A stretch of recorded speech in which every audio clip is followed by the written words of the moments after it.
الرحمہ، آپ دیکھ رہے ہیں میڈیا 92۔ حضرت محمد صلی اللہ علیہ وآلہ وسلم نے فرمایا فجر کی 2 رکعتیں تمام دنیا سے زیادہ بہتر ہیں۔ اشہد ان لا الہ الا اللہ۔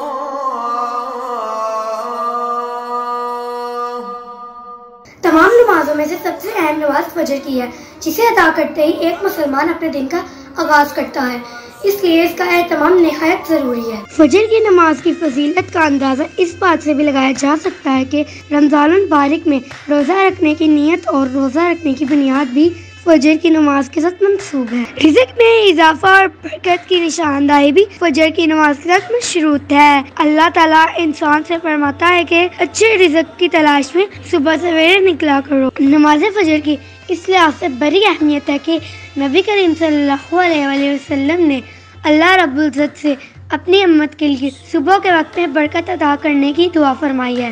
اللہم بارک لی امتی فی بکورہا، اے اللہ میری امت کے صبح کے وقت میں برکت ڈال دے۔